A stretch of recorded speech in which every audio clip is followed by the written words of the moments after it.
ಗಾಜಾದ ಹಸಿವಿನ ದುರಂತ, ಮಾನವೀಯತೆಯ ವೈಫಲ್ಯ, ಒಂದು ತಾಯಿಯ ಕಣ್ಣೀರು, ಭೂಮಿಯ ಫಲವತ್ತತೆ ಆದರೆ ಜನರ ಹಸಿವು, ಯುದ್ಧದ ನೆರಳಲ್ಲಿ ಮಕ್ಕಳು, ಜಗತ್ತಿನ ಮೌನ.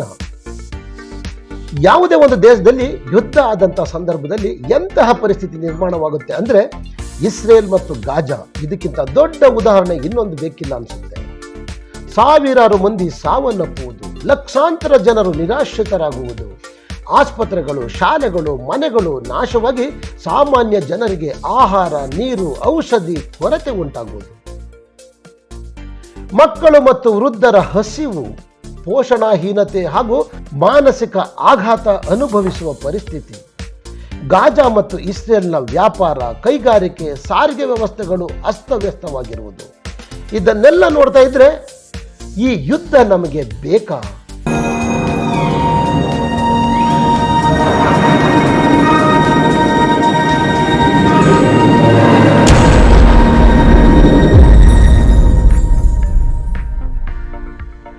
ಎರಡು 2025 ಗಾಜಾದ ದೃಶ್ಯ. ಒಮ್ಮೆ ಜೀವಂತಿಕೆಯಿಂದ ತುಂಬಿದ್ದ ನಗರ ಇಂದು ನಿಶ್ಶಬ್ದವಾಗಿ, ಕಟ್ಟಡಗಳ ಅವಶೇಷಗಳ ಮಧ್ಯೆ ಕೂಗುತ್ತಿದ್ದ ಶಿಶುಗಳ ಅಳು, ಹಸಿವಿನಿಂದ ನಿಶ್ಶಬ್ದವಾಗಿ ಕುಸಿಯುತ್ತಿರುವ ಹಿರಿಯರ ಉಸಿರು, ತಾಯಿಯ ಕಣ್ಣೀರಲ್ಲಿ ಪ್ರತಿಬಿಂಬಿಸುತ್ತಿದ್ದ ನಿರಾಶೆ, ಇವುಗಳೆಲ್ಲ ಒಂದು ಭೀಕರ ವಾಸ್ತವದ ಸಾಕ್ಷಿಯಾಗಿವೆ. ಇದು ಬರಗಾಲವಲ್ಲ, ಪ್ರಕೃತಿ ನೀಡಿದ ವಿಪತ್ತೂ ಅಲ್ಲ, ಇದು ಮಾನವರಿಂದಲೇ ಸೃಷ್ಟಿಯಾದ ಹಸಿವು, ಮಾನವೀಯತೆಯ ವೈಫಲ್ಯ. ಒಂದು ತಾಯಿಯ ಕಣ್ಣೀರು. ಗಾಜಾ ನಗರದ ಒಂದು ಚಿಕ್ಕ ಮನೆಯೊಳಗೆ ಲೈಲಾ ಎಂಬ ತಾಯಿ ತನ್ನ 2 ಮಕ್ಕಳೊಂದಿಗೆ ಕುಳಿತಿದ್ದಳು. ಅವಳ ಮಗಳು ಅಮೀನಾ ಕೇವಲ 5 ವರ್ಷದವಳು, ಮಗು ಹುಸೈನ್ 3 ವರ್ಷದವಳು. 3 ದಿನಗಳಿಂದ ಅವರ ಬಾಯಿಗೆ ಸರಿಯಾದ ಅನ್ನ ತಟ್ಟಲಿಲ್ಲ. ಬಡಿತದ ಶಬ್ದಗಳು, ಧೂಳಿನ ಮಧ್ಯೆ ತಾಯಿ ಹುಡುಕಿದುದು ಕೇವಲ ಒಣ ಧೂಳಿನ ಕಣಗಳು. ಅಮ್ಮ, ನನಗೆ ಹಸಿವು ಎಂದು ಅಮೀನಾ ಬಾಯಲ್ಲಿ ಜೀವ ರಸವಿಲ್ಲದೆ ಹೇಳಿದಾಗ ಲೈಲಾಳ ಹೃದಯವೇ ಮುರಿದಿತ್ತು. ಏನು ಕೊಡಬೇಕು, ಎಲ್ಲಿಂದ ತರಬೇಕು? ಆಹಾರವನ್ನ ಗಡಿಯಲ್ಲೇ ತಡೆದು ನಿಲ್ಲಿಸಲಾಗಿತ್ತು.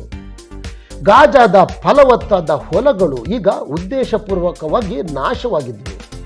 UN ಮುಖ್ಯ ಕಾರ್ಯದರ್ಶಿ ಧ್ವನಿ ಯಾವ ತರ ಇದೆ ಅಂದ್ರೆ, ಇಂತಹ ದೃಶ್ಯಗಳನ್ನು ಕಣ್ಣಾರೆ ನೋಡಿದವರ ವರದಿ UN ತಲುಪಿದಾಗ ಮುಖ್ಯ ಕಾರ್ಯದರ್ಶಿ ಗಂಭೀರವಾಗಿ ಪ್ರತಿಕ್ರಿಯಿಸಿದ್ರು.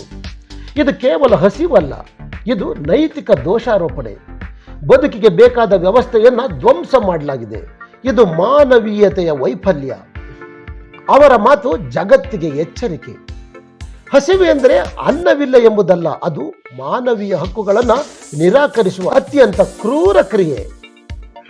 UN ಮಾನವ ಹಕ್ಕುಗಳ ಮುಖ್ಯಸ್ಥರ ಆರೋಪ ಏನಂದ್ರೆ, ಜನರನ್ನು ಹಸಿವಿನಿಂದ ಕಂಗೆಡಿಸುವುದು ಯುದ್ಧ ಅಪರಾಧ. ಹಸಿವಿನಿಂದ ಉಂಟಾಗುವ ಸಾವುಗಳು ಉದ್ದೇಶಪೂರ್ವಕ ಹತ್ಯೆಯಷ್ಟೇ ಭೀಕರ. ಅವರು ಏನಂತ ಎಚ್ಚರಿಸಿದ್ರು ಅಂದ್ರೆ, ಇಸ್ರೇಲ್ ತಕ್ಷಣ ಮಾನವೀಯ ನೆರವು ಕೊಡಬೇಕು, ಇಲ್ಲದಿದ್ದರೆ ಸಾವಿರಾರು ಜೀವಗಳು ನಾಶವಾಗ್ತವೆ. ಜಗತ್ತಿನ ಮೌನ. ಈ ಎಲ್ಲದಕ್ಕೂ ಜಗತ್ತಿನ ಪ್ರತಿಕ್ರಿಯೆ ದುರ್ಬಲ. ಕೆಲವೇ ದೇಶಗಳು ಮಾತಿನ ಸಹಾನುಭೂತಿ ತೋರಿಸುತ್ತಿದ್ರೂ ನೈಜ ಸಹಾಯ ತಪ್ಪುತ್ತಿರಲಿಲ್ಲ. ಇದು ವಿಶ್ವದ ಬರಗಾಲ. ನಾಳೆ ಇತಿಹಾಸ ಕೇಳುತ್ತೆ, ನೀವು ಏನು ಮಾಡಿದ್ದೀರಿ ಎಂದು.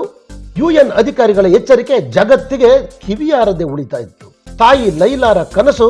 ರಾತ್ರಿ ಲೈಲಾ ತನ್ನ ಮಗು ಅಮೀನಾಳನ್ನ ಮಡಿಲಲ್ಲಿ ಮಲಗಿಸಿ ಕನಸು ಕಾಣ್ತಿದ್ಲು. ಹಸಿವಿಲ್ಲದ ದಿನ, ಹೊಲಗಳಲ್ಲಿ ಹಸಿರು ಬೆಳೆ, ಮಕ್ಕಳ ಮುಖದಲ್ಲಿ ನಗು. ಆದರೆ ಬೆಳಿಗ್ಗೆ ಇದ್ದಾಗ ಎದುರಾದುದು ಕೇವಲ ಖಾಲಿ ಪಾತ್ರೆಗಳು ಮತ್ತು ಮೌನವಾಗಿರುವ ಹೊಟ್ಟೆ. ಲೈಲಾಳ ಮನದಾಳದ ಕೂಗು, ಏಕೆ ನಮ್ಮ ಮಕ್ಕಳು ಹಸಿವಿನಿಂದ ಸಾಯಬೇಕು? ದೇವರೇ, ಮಾನವರು ಏಕೆ ಹೀಗೆ?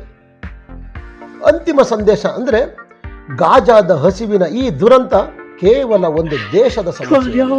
ಇದು ಸಂಪೂರ್ಣ ಮಾನವೀಯತೆಯ ಕಳಂಕ. ಇತಿಹಾಸದಲ್ಲಿ ಇದು 21ನೇ ಶತಮಾನದ ಮೊದಲ ಅಧಿಕೃತ ಮಧ್ಯಪ್ರಾಚ್ಯದ ಬರಗಾಲ ಎಂದು ದಾಖಲಾಗುವುದು. ಆದರೆ ಪ್ರಶ್ನೆ ಇನ್ನೂ ಉಳಿದಿದೆ, ಈ ದುರಂತವನ್ನು ತಡೆಯಲು ಜಗತ್ತು ಏನು ಮಾಡಿತು? ಗಾಜಾದ ಹಸಿವು ಇದು ಪ್ರಕೃತಿಯ ದುರಂತವಲ್ಲ, ಇದು ಉದ್ದೇಶಪೂರ್ವಕವಾಗಿ ಸೃಷ್ಟಿಸಲಾದ ಮಾನವೀಯ ವಿಪತ್ತು. ಮಕ್ಕಳ ಹಸಿವು, ತಾಯಿಯ ಕಣ್ಣೀರು, ಜನರ ಮೌನ, ಇವೆಲ್ಲವೂ ಜಗತ್ತಿಗೆ ಪ್ರಶ್ನೆ ಕೇಳ್ತಾ ಇವೆ. ಈ ಎಲ್ಲ ಅಮಾನವೀಯ ದೃಶ್ಯಗಳನ್ನ ಕಣ್ಣೆದುರಿಗೆ ನೋಡ್ತಾ ಇರೋ ನಮಗೆ ಕಾಡುವಂತ ಕಟ್ಟ ಕಡೆಯ ಪ್ರಶ್ನೆ, ಈ ಯುದ್ಧಗಳು ನಮಗೆ ಬೇಕಾ?